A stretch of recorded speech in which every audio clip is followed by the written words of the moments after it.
जय माता दी दोस्तों, मैं हूँ अर्चना तिवारी। स्वागत है हमारे चैनल ज्ञान की बात विद अर्चना चिंतामणि सभी लोगों का। कैसे हैं आप लोग ये बताने के लिए कमेंट बॉक्स में जय माता जी, हर हर महादेव जरूर लिखिए। दोस्तों, आज की वीडियो में हम बात करने वाले हैं भौम प्रदोष व्रत यानी फाल्गुन मास 2025 मार्च महीने का रंग भरी प्रदोष व्रत यानी भौम प्रदोष व्रत कब है। तो दोस्तों, भौम प्रदोष व्रत नाम क्यों है, कब मनाया जाएगा, इसकी तिथि की शुरुआत कब हो रही है, पूजा का शुभ मुहूर्त क्या होगा, विधि क्या है, समस्त नियमों को जानने के लिए आप हमारे साथ हमारे वीडियो में एंड तक बने रहें। इससे पहले अगर आप हमारे चैनल पर नए हैं, पहली बार हमारी वीडियो देख रहे हैं, तो कृपया करके चैनल को सब्सक्राइब कर लें ताकि मेरे हर वीडियो का नया नोटिफिकेशन आपको पहले प्राप्त हो जाए। दोस्तों, अगर हमारी वीडियो आपको पसंद आती है तो कृपया करके लाइक जरूर कर लें। दोस्तों, चलिए जानते हैं भौम प्रदोष के बारे में। सबसे पहले भौम प्रदोष व्रत भौम इसलिए नाम है कि दिन मंगलवार को पड़ रहा है। यह अपने आप में महत्वपूर्ण व्रत है कि जिसमें महादेव की पूजा यानी उनके समस्त परिवार भगवान भोलेनाथ के समस्त परिवार की पूजा की जाती है। इसमें भी पूजा का विधि विधान होता है और इसी विधि विधान को भगवान भोलेनाथ को प्रसन्न करने के लिए भक्त अनेक तरीके से इनकी पूजा करते हैं। इनके पूजा का नियम शाम का होता है, तो तिथि का भी देखा जाता है। तो दोस्तों, भौम प्रदोष व्रत में मंगलवार का प्रदोष व्रत जो है, इसमें भगवान भोलेनाथ की कृपा से जो भक्त इनकी पूजा अर्चना करते हैं, उनके कुंडली में मंगल ग्रह जो होता है, वो दुष्प्रभाव जो देता है वो कम हो जाता है। सन 2025 का भौम प्रदोष व्रत महत्वपूर्ण क्यों है, चलिए जानते हैं। तो दोस्तों, इससे पहले अगर आप हमारे चैनल में नए हैं, पहली बार हमारी वीडियो देख रहे हैं तो हमारे चैनल को सब्सक्राइब कर लें। अगर हमारी वीडियो आपको पसंद आती है तो लाइक ज़रूर कर लें। तो दोस्तों, भौम प्रदोष व्रत जो है वो भगवान भोलेनाथ को समर्पित है और ये भौम प्रदोष व्रत, चलिए जानते हैं कि 2025 का क्यों महत्वपूर्ण है। तो इससे पहले तिथि की शुरुआत समझ लेते हैं। दोस्तों, तिथि की शुरुआत यानी मंगलवार दिन मंगलवार पड़ रहा है और मंगलवार को 11:08 पर तिथि की शुरुआत हो रही है सुबह में। और ये 12 तारीख यानी दिन बुधवार को 12 तारीख 9:11 पर तिथि की समापन हो रही है।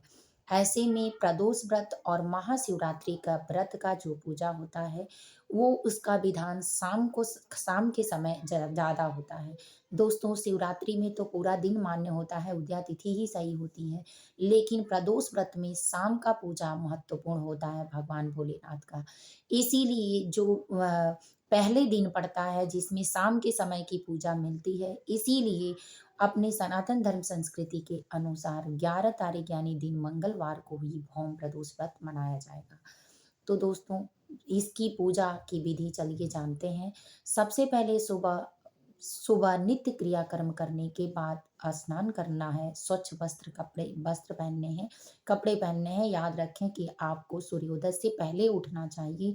इसके बाद नित्य कर्म के बाद भौम प्रदोष व्रत में मंगलवार पड़ने की वजह से आप लाल कपड़े या पीले कपड़े, सफ़ेद कपड़े ही पहने, ज़्यादा अच्छा होगा। लाल हो तो जो और अच्छा है, रेड ज़रूरी है। तो दोस्तों, इसलिए इस रंग के वस्त्र पहने और एक चौकी, तख़्त या जिस पे आप भगवान को बैठाना चाहते हैं, अपने घर के मंदिर को साफ-सुथरा रखें।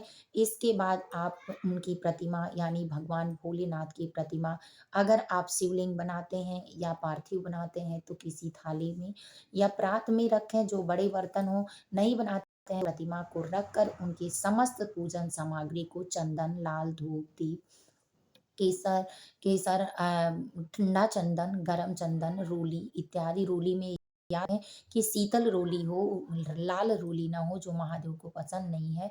तो इसलिए ये चंदन हो, भस्म हो, धतूरा, भांग, बेलपत्र इत्यादि सारी चीज़ें, आक का फूल, आंकड़े का फूल, ये सारी चीज़ों को इकट्ठा करें। पूजा सामग्री में लवंग, पान के पत्ते, सुपारी, इलायची और सारी चीज़ों को इकट्ठा करने के बाद आप भांग, भांग का गोला, रबड़ी, मुड़ी, खीर इत्यादि सारी चीज़ें, गुलाल गुलाल, रंग, अबीर ये सारी चीज़ें आप इकट्ठा करें और भौम प्रदोष व्रत की समस्त पूजा विधि को दीप, धूप, नैवेद्य चढ़ाकर पूजन की सामग्री आप समस्त चीज़ों को चढ़ाकर जनेऊ अगर आप पुरुष हैं तो जनेऊ चढ़ाएँ, महिला हैं तो अपना आभूषण या साड़ी, कपड़े श्रृंगार का सामान माता पार्वती को चढ़ाएँ और भगवान भोलेनाथ की समस्त प्रतिमा के साथ समस्त परिवार का पूजन करें। इस तरह से भगवान भोलेनाथ की कृपा आप पर बनी रहेगी और दोस्तों 2025 का भौम प्रदोष व्रत इसलिए महत्वपूर्ण है कि कुछ राशियों में कलह दोष, आर्थिक लड़ाई झगड़े, आर्थिक दिक्कतें, पति-पत्नी में दुराव इत्यादि सारी चीज़ें हैं। मेष राशियों पे ग्रह भी है, तो इसलिए अगर भौम प्रदोष व्रत की पूजा आप करते हैं तो आपकी कुंडली में जगमगाता हुआ जो आपको परेशान करने वाला मंगल दोष अधिक है कि जो गुस्सा ज़्यादा दिलाता है, उत्तेजना ज़्यादा दिलाता है, आप किसी से अच्छी बातों पर भी भड़क जाते हैं। अच्छी बातों पर भी आपको गुस्सा आने लगता है, किसी की अच्छी बातें भी आपको बर्दाश्त नहीं होती हैं। तो ऐसे अपने समस्त ग्रहों को शांत करने के लिए आप भौम प्रदोष के दिन एक रुद्राक्ष भगवान हनुमान जी को चढ़ाकर एक रुद्राक्ष जो त्रिमुखी, पंचमुखी है, आप अपनी राशि के अनुसार लेकर पहन सकते हैं। याद रखें कि उस दिन आप कुछ और चीज़ों को भी लेकर पहन सकते हैं। चलिए जानते हैं सबसे पहला चाँदी की अंगूठी। जैसे ही आप इस तरह से देखकर चांदी की कोई भी अंगूठी लेकर अपने उँगली में पहन सकते हैं। स्त्री हो, पुरुष हो, किस हाथ में पहनना है या आप वीडियो देखकर ही पहने। दूसरा नियम है कि आप कंगन पहन सकते हैं, जैसे अपने हाथों में अपने ग्रह को कमज़ोर करने के लिए कि जिससे जो ज़्यादा महत्वपूर्ण हो और आपको गुस्सैल बनाता हो, तेजवान ज़्यादा बना रहा है कि जो तेजवान आपकी गलतियों को देता है, शनि की साढ़े साती में आता है, इसको कम करने के लिए आप इस तरह के चांदी के कंगन भी ले सकते हैं दोस्तों। देखिए, बिल्कुल इस तरह से आप चांदी के कंगन भी लेके पहन सकते हैं और और भी चीज़ें जैसे आप गले में चांदी के चैन भी लेके पहन सकते हैं। अपने बच्चों को भी पहना सकते हैं, पढ़ने में मन लगेगा और अधिक बुराइयाँ जो दूसरों की हैं आप पे हावी नहीं होंगी। क्योंकि हम सब के लिए कुछ न कुछ चीज़ें ज़रूरी होती हैं जो करना चाहिए। तो भौम प्रदोष के दिन आप भगवान भोलेनाथ को चलिए जानते हैं किन-किन चीज़ों को अपनी राशि के अनुसार अर्पित कर सकते हैं।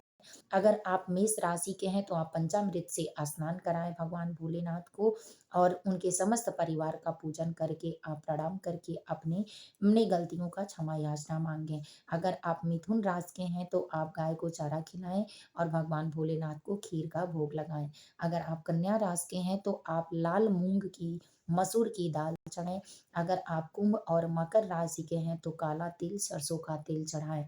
अगर आप वृषभ राशि के हैं तो कच्चे गाय के दूध से उनको जलाभिषेक करें। तो दोस्तों इस तरह समस्त नियमों को जानकर आपको भौम प्रदोष व्रत की पूजा करनी है, भगवान भोलेनाथ को अर्पित करना है।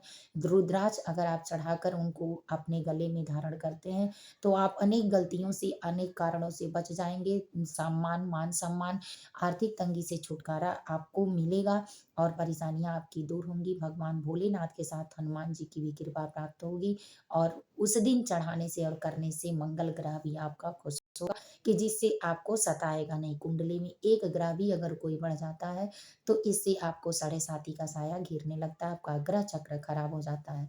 तो दोस्तों याद रखें इन सारे नियमों को निभाने के लिए वीडियो को समस्त वॉच करें कि जिससे आप सारी जानकारियाँ बिल्कुल आसानी तरीके से प्राप्त कर सकते हैं। चलिए दोस्तों वीडियो को यहीं एंड करते हैं, फिर मिलेंगे फिर नए वीडियो में नए ज्ञान के साथ। तब तक जय माता दी, हर हर महादेव। सभी लोग अपने परिवार में खुश रहें, सुखी रहें। कमेंट बॉक्स में आप मेरी वीडियो कहाँ से देखते हैं अपने जिले का नाम ज़रूर कमेंट करें।